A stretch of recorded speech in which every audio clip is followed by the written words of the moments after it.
First of all, how's your preparation ahead of another big night over in Newcastle, another big venue, another big show? It's exciting, isn't it?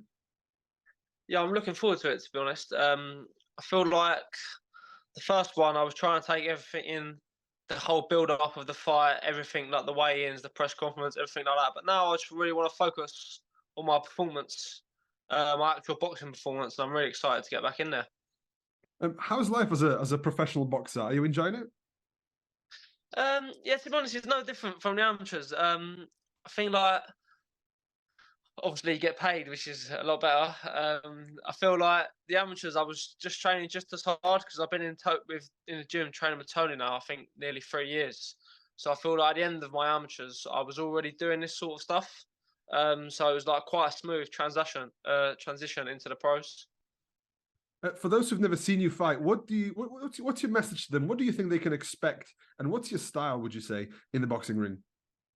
I would like to say that I'm a good boxer, get behind the jab, but I've got a bit of power in my shots as well. So I would like to say like an explosive boxer. Yeah. What's it like fighting under the Matchroom banner? Obviously, a global promotional organization, and also, did you enjoy meeting Eddie Hearn? Would you be able to open us up what he's like, behind the camera? Yeah, definitely. I think he's just a genuine geezer. We're both from a similar area as well, Brentwood. He went to school in Brentwood. I'm from Brentwood. Yeah, so we've got quite a lot of similar. We know a few similar people. He knows my dad from a few years ago as well. So yeah, he's a nice geezer. I'm not just saying that because he's my promoter, but I think he's a nice geezer. And yeah, to be starting my Matchroom is just unbelievable. I know everyone says it, but it's dream come true for me. How hard I've worked in the amateurs to get to where I am. But I think Matchroom at the minute, I think it's starting to take over. Definitely in America, it's getting a lot bigger in America. Some great shows in the UK as well. I think definitely in the UK, it's taking over. I think, and then soon globally, it's going to be start taking over the next 5 to 10 years. So I'm just looking forward to being a part of that. I was just doing a bit of research, obviously, before speaking to you, and sport in your family. I mean, it runs in the DNA, doesn't it? Dad playing for West Ham Youth, brother at Ipswich Academy. I mean, it just runs through the family, doesn't it? I know, yeah, quite a sporty family. Yeah, yeah. Everyone, I think, well, since I was young, I've always boxed and done all sorts of sports. And the same, my mum as well, all doing all sorts of sports at school. And then my dad, obviously, he played football at a high level, and he also played cricket at a high level, and he still plays cricket now at a high level as well. So yeah, just sporty family. Who does he play for at the moment? Plays for Hornchurch Cricket Club. They just come. Actually, last year they come second in Europe, in the T10. Yeah, so pretty high level still as well. Is it true that he was in the West Ham Academy at the same time as Rio Ferdinand?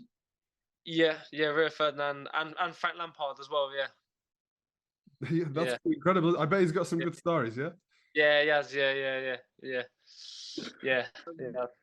Just I'd like your opinion, on a little bit on your current division, in the elite level. What are you keeping an eye on who's at the top at the moment? Are you watching obviously the big fights unfold, and do you see yourself competing there with the elites in your division in the many years to come? Yeah, I've been watching and I've kept my eye out a bit. Obviously, I sparred some of the top fighters as well. Um, People like Denzel Bentley, I suppose. But I also watched the fight the other day. Janabek, the Kazakhstan, for an unused fight against the German geezer. I thought that was a good fight. But to be honest, I think he's taken over Janabek at the minute. I think he's a great fighter. He's someone I watch quite a lot. Even though he's a southpaw, I still try and take little things off his style. Do you know what I mean? But to be honest, the middleweight division, I think, especially in Britain, I feel like it's open for me in the next couple of years. I think coming through, I would. But I also don't want to make big jumps. I'd love to do the southern area, then the English, and then work my way up towards the British. Yeah, so I'm looking forward to doing that as well. I mean, you're still very young, aren't you? There's absolutely no rush, is there? No, it's not. You've got the chance now to take your time, don't you, and really progress through the ranks, right? Yeah, definitely. Yeah. I want to take my time. The right fights at the right time. I think is most important. You sold, I think it was 600 tickets, right, for the debut fight.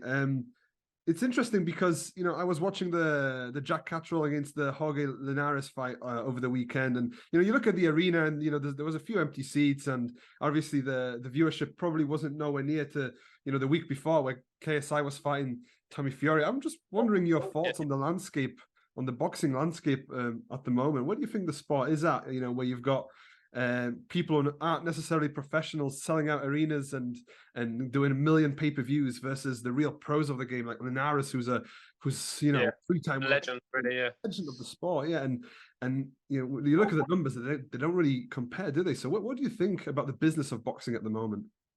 Well, I think obviously boxing is a business. That's what it comes down to at the end of the day. It's all about money, anything.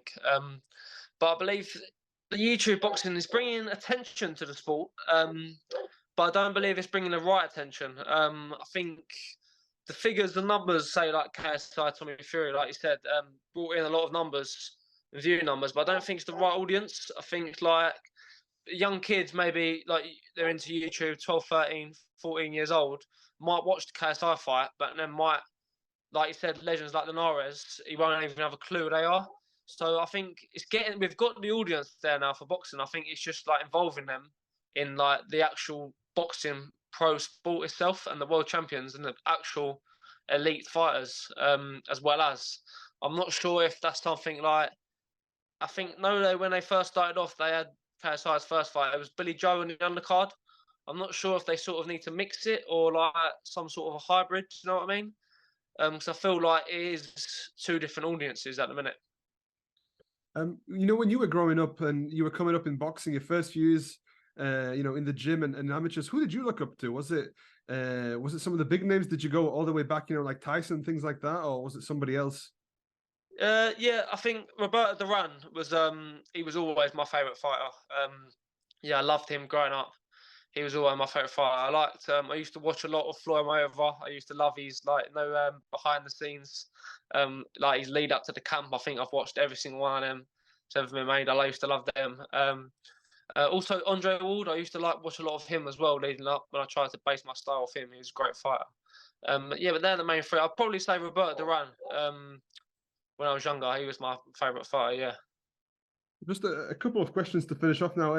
What is your plan? Immediate plan for the next 12 months? Is it just to get in as many fights as you can now?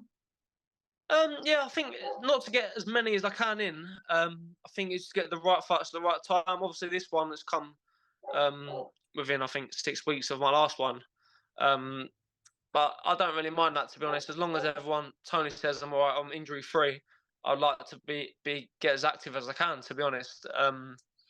Which is that is the aim. But I don't want to just be smashing them out every month. Do you know what I mean? I want to be in the gym working on stuff. As long as I'm progressing, I think that's the main thing as well.